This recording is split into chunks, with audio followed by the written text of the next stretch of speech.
मुझे आज आपसे संवाद करते हुए बहुत ही खुशी का अनुभव हो रहा है, क्योंकि मैं आज ऐसे सब किसान भाइयों से संवाद कर रहा हूं जो खासतौर पर अपनी खेती बाजरा अथवा फल और सब्जी, फिर सूरजमुखी, इन सब फसलों को बोते हैं।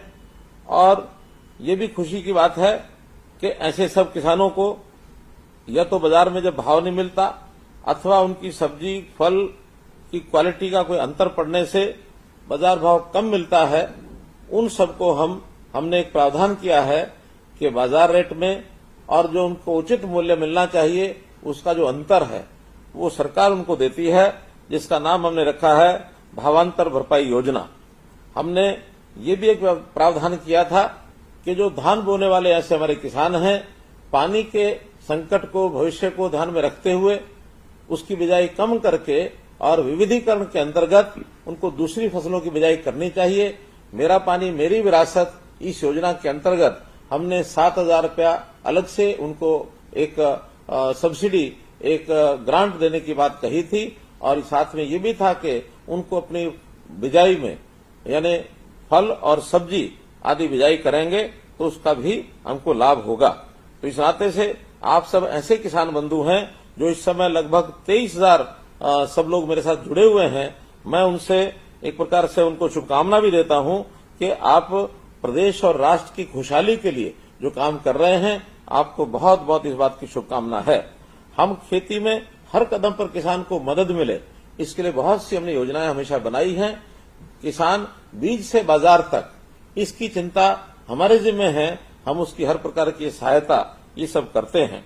आज आप लोग जो बाजरा बोने वाले किसान हैं, इन सबको भी मैं इस प्रकार से भी बधाई देता हूं कि हमारा ये जो वर्ष है 2023 अंतर्राष्ट्रीय स्तर पर इसको मिलेट ईयर, मोटा अनाज का वर्ष ये घोषित किया गया है। और बाजरा एक मुख्य फसल है जो मोटे अनाज में आती है। मोटा अनाज वास्तव में सेहत के लिए भी बहुत अच्छा है और हरियाणा में मोटे अनाज का बहुत प्रचलन है और इसको हम बढ़ावा भी दे रहे हैं। इसके लाभकारी मूल्य ये हम सुनिश्चित भी करते हैं। किसान फसल पैदा करता है और उसमें कई बार उसको लागत मिलती नहीं है, अनिश्चितता रहती है, तो लागत से कम यानी वो बाजार में बेचने के लिए मजबूर हो जाता है। तो उसके लिए ही ये योजना हमने बनाई है। फल और सब्जियों के लिए जनवरी 2018 में हमने योजना बनाई थी और इसी प्रकार बाजरा के लिए भी खरीफ 2021 की फसल से भावांतर भरपाई योजना ये हमने दी है। और इसका मुख्य कारण जो मुझे जरूर आपके साथ साझा करना चाहिए, हमने 2020 में जब बाजार भाव बाजरे का काफी कम हो गया था, लेकिन हमने बाजार भाव पर ही अर्थात एमएसपी पर उसको खरीदा, तो राजस्थान के जो हमारे पड़ोस के प्रदेश के बाजरे के किसान थे, उन्होंने किन्हीं किन्हीं तरीकों से वहां बाजरा ना बेच करके हरियाणा में बेचना शुरू किया।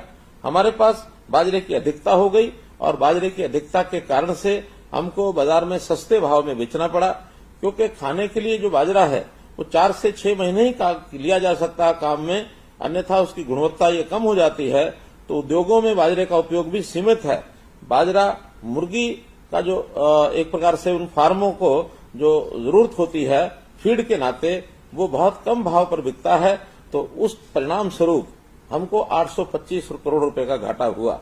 इस व्यवस्था को रोकने के लिए हमने अगली बार से खरीफ 2021 से और किसानों को सीधा जो भावांतर है, बाजार भाव और कीमत में जो अंतर आया है, उस अंतर को ध्यान में रखते हुए 2250 रुपया प्रति क्विंटल एमएसपी था और बाजार का जो भाव 1650 रुपए था। तो ये जो अंतर 600 रुपए का प्रति क्विंटल के हिसाब से ये भावांतर भरपाई योजना और ये हमने दी है। और इसमें 2,42,000 किसानों को लगभग 440 करोड़ रुपए की राशि और ये हमने उनको दी है। एक विशेष बात यह है कि बाजरे का जो किसान है, वो बाजरे के किसान को अपने घर के लिए भी बाजरा रखना होता है, या कई बार बाजरा अपने घर में स्टॉक करता है कि बाद में अच्छे भाव पर वो हमको मिलेगा, या फिर वो तुरंत बाजार में बेच के आएगा। ये स्वतंत्रता हमने किसान को दी है। चाहे वो कुछ भी करे, हम उसके बुआई के हिसाब से जितना एकड़ उसने बाजरा बोया है उसके हिसाब से एक एवरेज लगा करके भावांतर भरपाई योजना का पैसा उसको देते हैं। यही क्रम हमने खरीफ 2022 में शुरू किया, जब एमएसपी का रेट 2350 हो गया और इसमें भी बाजार भाव 1900 रुपए था, तो 450 रुपए प्रति क्विंटल ये हमने भावांतर भरपाई योजना के लिए दिए। 2,76,600 किसानों को 390 करोड़ रुपया भावांतर भरपाई की योजना के अंतर्गत हमने उनके खातों में और ये डाला है। इससे दोनों सीजन का मिला करके हमको 830 करोड़ रुपया सीधे जो किसान के खाते में ये डाला गया है। हमने और भी कई प्रकार की योजनाएं बनाई हैं। बाजरे की बजाय यदि दलहन तिलहन ये खेती लोग करते हैं, उसमें भी अलग से 4,000 रुपया प्रति एकड़ ये उनको दिया जाता है, ताकि दलहन तिलहन की जो हमारी आवश्यकता है देश की तेल आदि की, उसको हम पूरा कर सकें और इस दलहन और तिलहन में हमारा देश, हमारा प्रदेश आत्मनिर्भर बने, इसलिए इस योजना को हमने लागू किया है।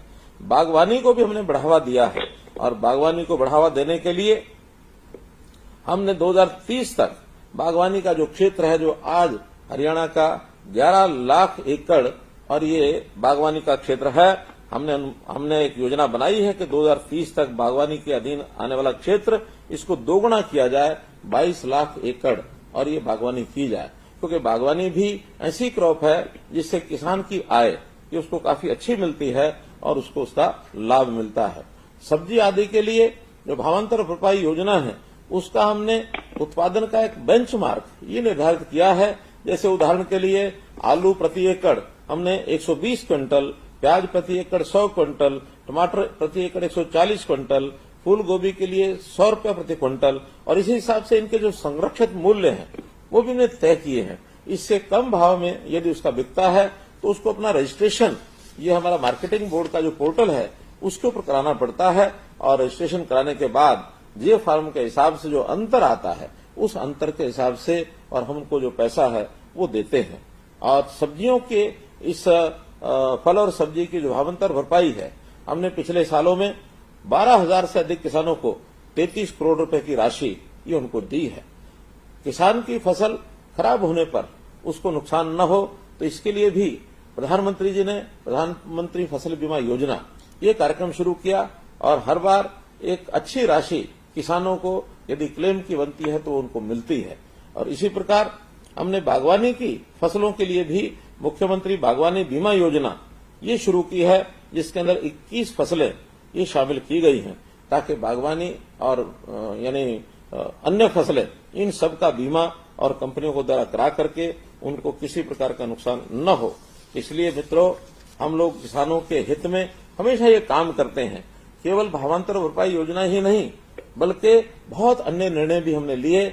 हमने किसानों के खाते में सीधा पैसा डीबीटी के माध्यम से लगभग 50,000 करोड़ रुपया डाला है। कोई समय था किसान अपनी फसल बेचता था, उनके हाथ में पैसा नहीं जाता था, पैसा किसी और के अकाउंट में होता था, उनको अपने खर्च के लिए और समय समय पर उनके आगे हाथ फैलाने पड़ते थे। अब किसान अपनी फसल बेच करके आता है तो सीधा पैसा और उसके खाते में ये जाता है। जैसे फसल बदलने की प्रोत्साहन राशि की मैंने बात की, इसी प्रकार हमने ऑनलाइन मेरी फसल मेरा ब्यौरा ये पोर्टल भी शुरू किया, ताकि हरियाणा की कुल भूमि, आपकी जानकारी के लिए 85 लाख एकड़ ये हरियाणा की कुल कृषि भूमि है। अभी तक ये वॉलंटरी था, जो किसान अपनी फसल को मार्केट में बेचते थे, जिनकी प्रोक्योरमेंट होती थी, केवल वही अपनी फसल का रजिस्ट्रेशन करते थे। लेकिन इस बार पहली बार से हमने कुल जमीन का रजिस्ट्रेशन होना चाहिए।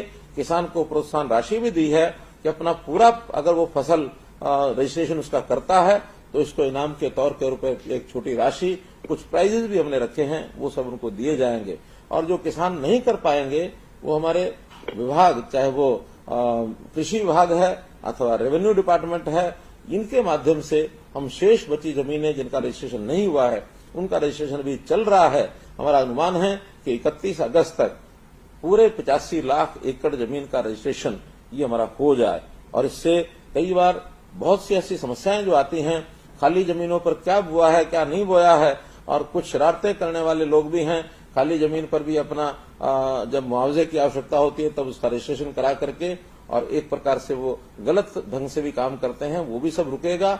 और कई बार हम बैंकों से लोन लेते हैं, वहां पर हमारा बीमा होता है, लोन किसी चीज का लिया जाता है, बीमा किसी और का चीज का होता है, और जब नुकसान होता है कोई, उसका जो पंजीकरण जो किया गया है उसमें कई बार अंतर आता है, तो जो मुआवजा है उसको लेने में भी कठिनाई आती है।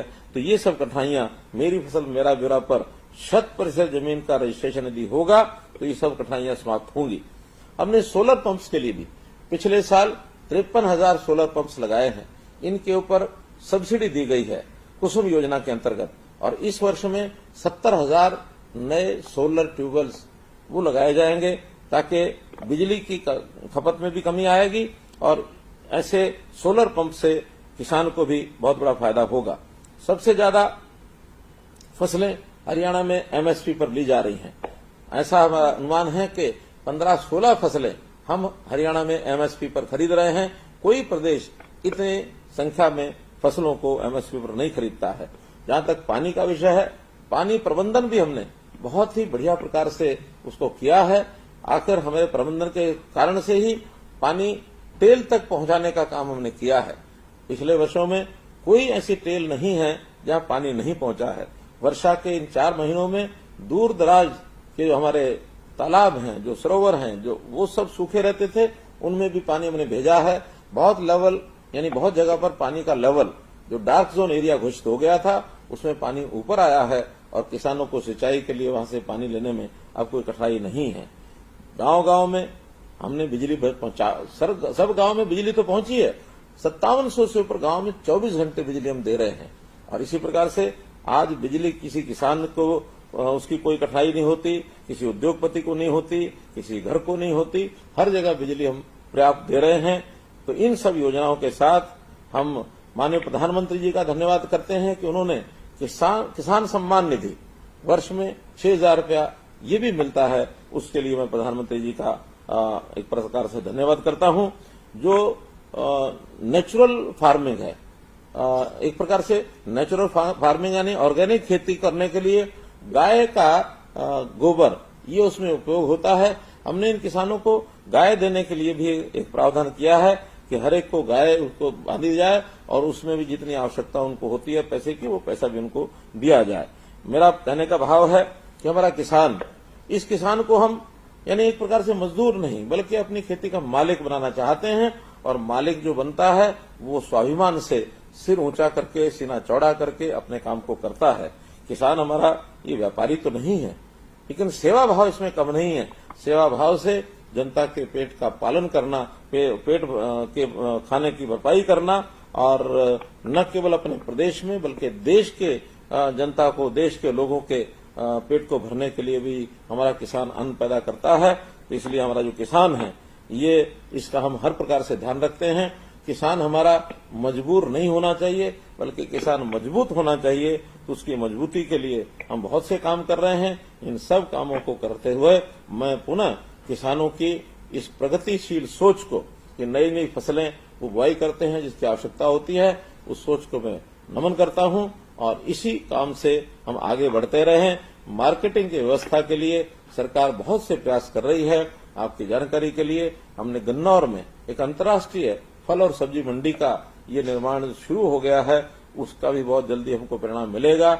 हमने इसी प्रकार से पंचकुला में भी, पंचकुला के अंदर एक फल सब्जी मंडी, सेब की मंडी पिंजौर के अंदर खास करके वो भी चालू हो गई है। इसलिए इन सब स्थानों का लाभ हम सब किसानों को हो रहा है।